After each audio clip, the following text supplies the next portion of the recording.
Generations of computer. The modern age of computer started with ENIAC. जो आजकल के हम कंप्यूटर यूज कर रहे हैं वह कहाँ से स्टार्ट हुए थे? ENIAC से. The development of computers can be divided into various generations based on technology used in them.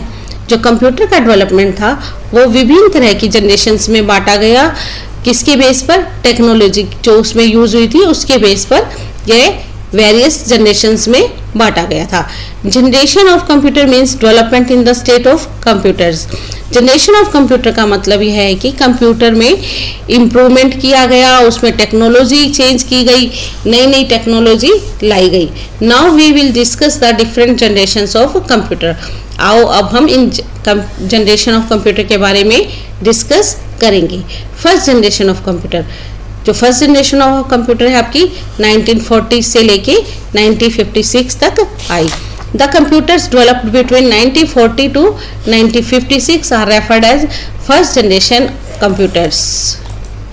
1940 से लेकर 1956 तक जो कंप्यूटर्स डेवलप हुए थे वह फर्स्ट जनरेशन कंप्यूटर कहलाए. Computers use vacuum tubes and magnetic drums in this generation. और इस जनरेशन में जो कंप्यूटर बने थे उसमें वैक्यूम ट्यूब्स और मैग्नेटिक ड्रम्स यूज किए गए थे. They were very large and expensive. वे साइज में बहुत बड़े और बहुत महंगे थे. They used a great deal of electricity. और उन्हें चलाने के लिए बहुत ज़्यादा इलेक्ट्रिसिटी की ज़रूरत होती थी. And generated a lot of heat. और बहुत ज़्यादा मात्रा में वो हीट जनरेट करते थे, प्रोड्यूस करते थे. Only one problem could be solve bye them at A time. और ऐसे कंप्यूटर एक समय में एक ही प्रॉब्लम को सोल्व करते थे. For example ENIAC and UNIAC. यह दो एग्जाम्पल दिए गए हैं फर्स्ट जनरेशन कंप्यूटर के, ENIAC and UNIAC. Second generation of computer 1956 to 1963. जो 1956 से लेकर 1963 तक कंप्यूटर बने थे वह आपके सेकेंड जनरेशन ऑफ कंप्यूटर कहलाए. The second generation computer were based on transistor. Second generation जो कंप्यूटर थे वह किस पे बेस्ड थे? ट्रांजिस्टर्स पर. It means that transistors replaced the vacuum tubes that were used in the first generation computers. इसका मतलब यह है कि जो फर्स्ट जनरेशन कंप्यूटर में हम वैक्यूम ट्यूब्स यूज करते थे उसको हटाकर सेकेंड जनरेशन में ट्रांजिस्टर्स लगा दिए गए. Transistors are smaller in size compare to vacuum tubes.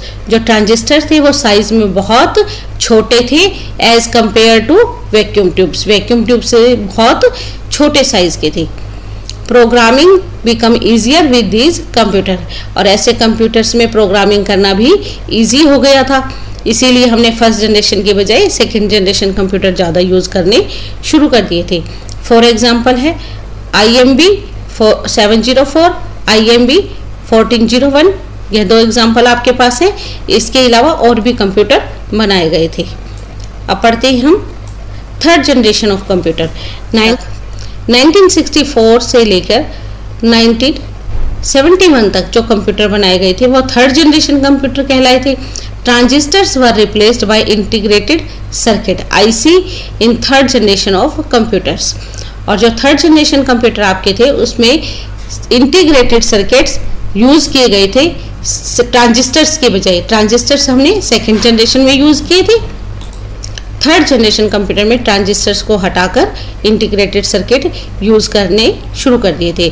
IC is a small electronic device consist of millions of transistors in it. IC जो है एक स्मॉल इलेक्ट्रॉनिक डिवाइस है जिसमें मिलियंस ऑफ ट्रांजिस्टर्स लगे होते हैं. यहाँ देखिए स्क्रीन पे आपको इंटीग्रेटेड सर्किट IC की पिक्चर भी दिखाई गई है. Speed and efficiency of computers were increase.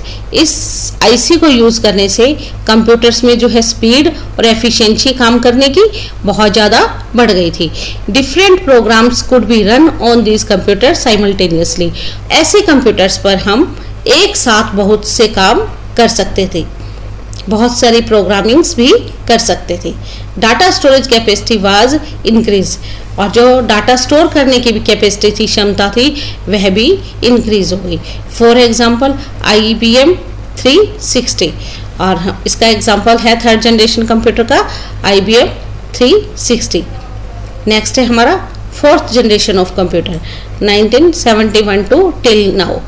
1971 के बाद जो कंप्यूटर आज तक बन रहे हैं वह सभी फोर्थ जनरेशन ऑफ कंप्यूटर में रखे गए हैं। The fourth generation of computers were produced after 1971। Fourth generation जो कंप्यूटर हैं वो 1971 के बाद बनाए गए हैं। Microprocessor were used by these computers in place of integrated circuits. और अब फोर्थ जनरेशन कंप्यूटर में आईसी को भी हटाकर माइक्रोप्रोसेसर यूज हो रहे हैं। A microprocessor is a small chip. Microprocessor क्या होती है? एक स्मॉल चिप होती है that consist of A number of integrated circuits in it. और इसके अंदर बहुत सी नंबर ऑफ इंटीग्रेटेड सर्किट्स, मतलब जो बहुत ज़्यादा मात्रा में इसमें इंटीग्रेटेड सर्किट्स आईसीज लगी होती हैं। Computers are now smaller faster and have large memory. अब जो फोर्थ जनरेशन कंप्यूटर हम यूज़ कर रहे हैं वो बहुत छोटे हो गए हैं, बहुत फास्ट हो गए हैं और उनकी मेमोरी भी ज़्यादा है। To share information these can be linked with network line internet. और ऐसे कंप्यूटर्स में हम इंफॉर्मेशन को शेयर करने के लिए इंटरनेट से भी लिंक कर देते हैं। These computers can run many programs at a time। और यह कंप्यूटर भी एक समय में बहुत से काम एक साथ कर सकते हैं। For example personal computer, work stations etcetera. देखिए जो पर्सनल कंप्यूटर और वर्क स्टेशन दोनों फोर्थ जनरेशन कंप्यूटर ही हैं जो हम यूज़ करते हैं। Fifth generation of computer. Fifth generation computers are based on artificial intelligence. जो फिफ्थ जनरेशन कंप्यूटर आपके यहाँ है वह आर्टिफिशियल इंटेलिजेंस पे बेस्ड है। These computers are still in advance stage. और यह जो कंप्यूटर है वह आपकी एडवांस स्टेज पर हैं। These computers are generally refer to as a super computers. और यह आपके प्राय सुपर कंप्यूटर्स ही हैं। दे आर वेरी पावरफुल और वे बहुत शक्तिशाली हैं, बहुत पावरफुल हैं। They will use artificial intelligence. Way artificial intelligence को यूज करेंगे। It denotes that they would think, decide and act like human beings on their own. और यह मनुष्य की तरह ही सोचेंगे, काम करेंगे और अपना डिसीजन भी स्वयं लेंगे। इस सुपर कंप्यूटर में further increase the speed and reduce the processing time of seconds. और सुपर कंप्यूटर में भी शायद और भी स्पीड इंक्रीज हो और जो हम कैलकुलेशन में टाइम लगाते हैं, प्रोसेसिंग में हमारा जो टाइम लगता है वो कम लगे। Physically ENIAC was massive. जो इनेक कंप्यूटर था वह बहुत भारी बॉडी का था। It weight 30 tons and was रफली 2.4 metre by 0.9 metre by 30 metre and consumed 150 kilowatt of power. जो आपका कंप्यूटर वह 30 टन का था और उसका जो साइज था वह 2.4 metre by 0.9 metre by 30 metre, यानी कि उसकी लंबाई, चौड़ाई और मोटाई इतनी थी। और उसके बाद वो 150 किलोवाट ऑफ पावर कंज्यूम करता था, इलेक्ट्रिसिटी। आगे देखते हैं।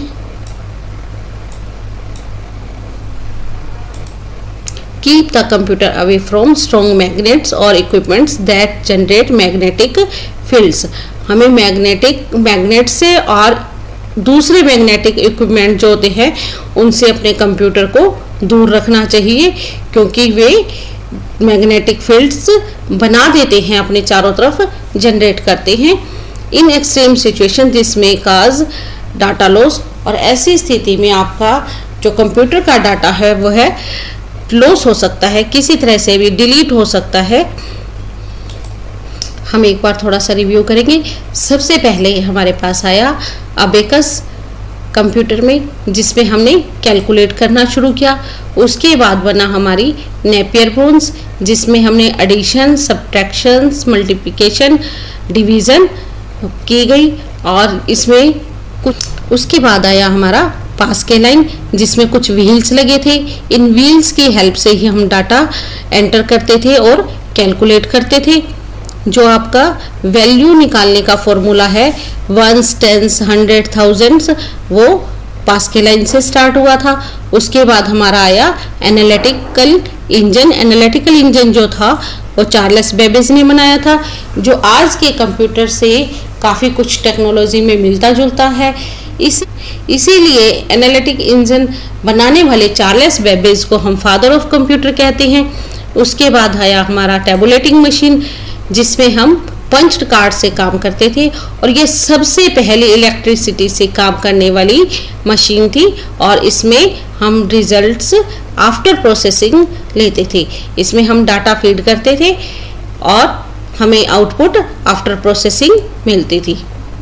उसके बाद हमारा आया Atanasoff Berry computer, ABC computer, जिसमें पंच्ड कार्ड से ही काम किया जाता था, लेकिन वह थोड़ा सा फास्ट था। उसके बाद आया हमारे पास इनियक एंड यूनिवैक। इनियक जो था वो हमारा सबसे पहला डिजिटल इलेक्ट्रॉनिक कंप्यूटर था।